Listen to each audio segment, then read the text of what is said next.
Reprise au débat. Resuming debate. L'honorable député de Hall-Elmer. Merci, Madame la Présidente. Puis j'aimerais remercier tous mes collègues en ayant participé dans ce débat parce que ça, c'est un débat très important. J'aimerais aussi remercier les députés de l'opposition pour avoir soulevé cette question-là parce que je sais bien que de son dévouement à l'égard de la question sur des questions pour la réforme électorale est sincère.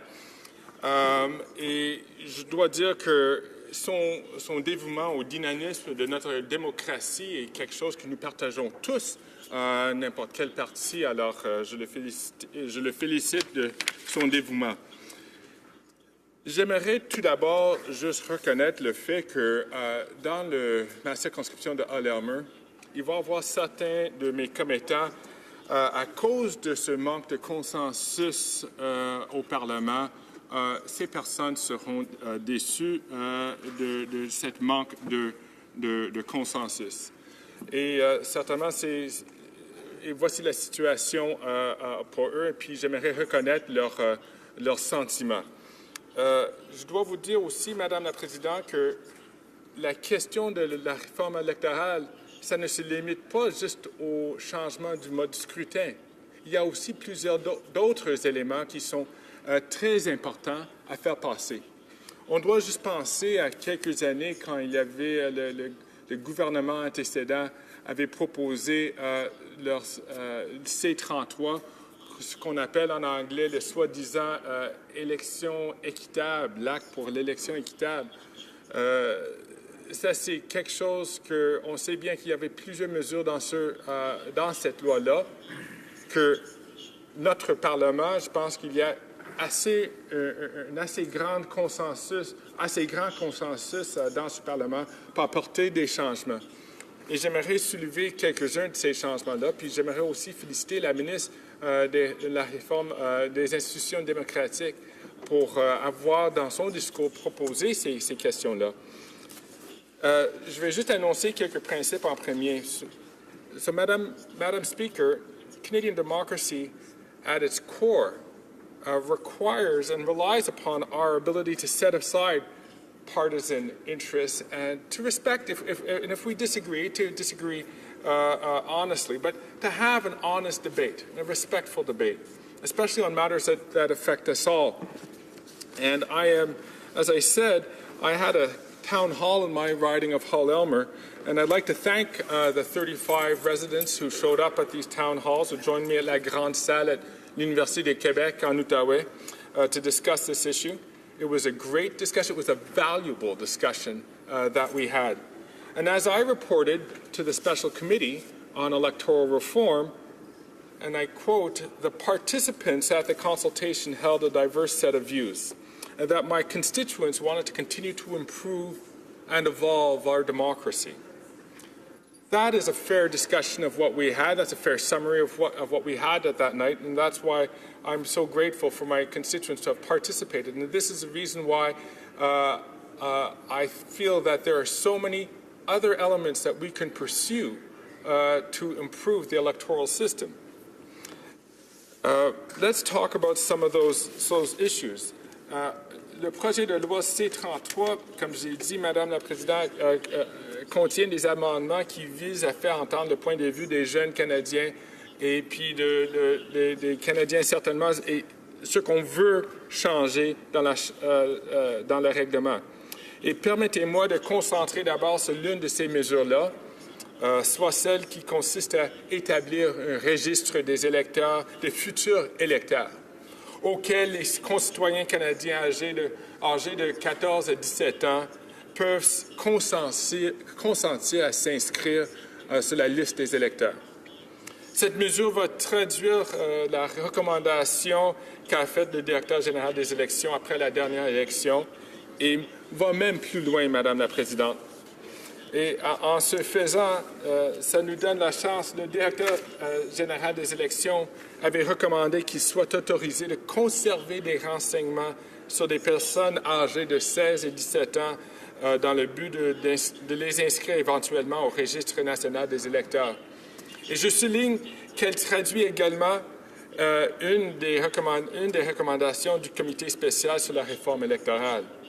S'ils reçoivent l'appui de cette Chambre, cette mesure législative sera un outil formidable pour les jeunes Canadiens et aussi pour Élections Canada.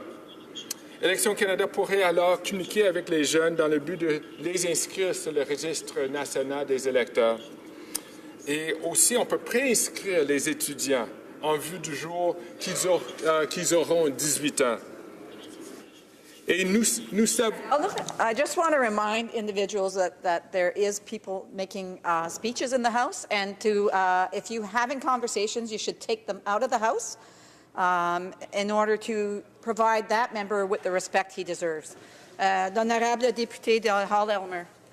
Merci, Madame la Présidente. Je sais bien que peut-être mes commentaires ont suscité beaucoup de commentaires des députés dans cette Chambre. Alors, je vais prendre ça comme un intérêt à ce que j'ai à dire. Et je sais bien que le député de la région de Québec est tout à fait en accord avec mes commentaires. Mais voilà. Madam Speaker, rather, I think it's very important for us to understand that, as I said, there are certain measures which we can take to encourage more voting by young people, and it's certainly important for us to have this registry of future electors so that we can bring them on and allow them that opportunity to register so that they can get the vote. Because we know that once you start voting, once you start getting involved, chances are that becomes a habit that continues throughout your life. And we all have to work. To encouraging more people to participate in the democratic process, because, Madam Speaker, a democracy is a very fragile thing, and we've seen expressions of it as we've seen in previous elections where there has been a declining voter participation. How it can very subtly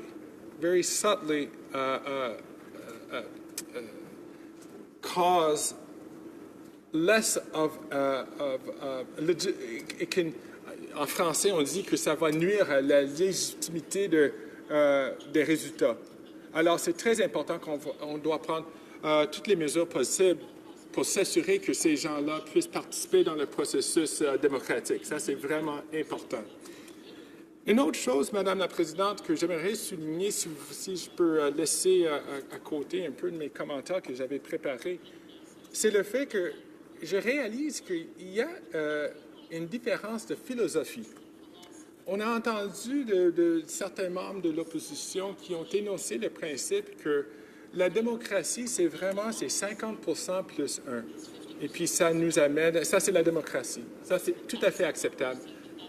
Peut-être, Madame la Présidente, je ne sais pas peut-être parce que je suis québécois, peut-être parce que je ressens l'importance de créer assez de place pour les minorités linguistiques, les minorités visibles, que je trouve que c'est très important autant que possible, qu'on cherche un consensus avant qu'on amène des changements, des modifications à des lois de base.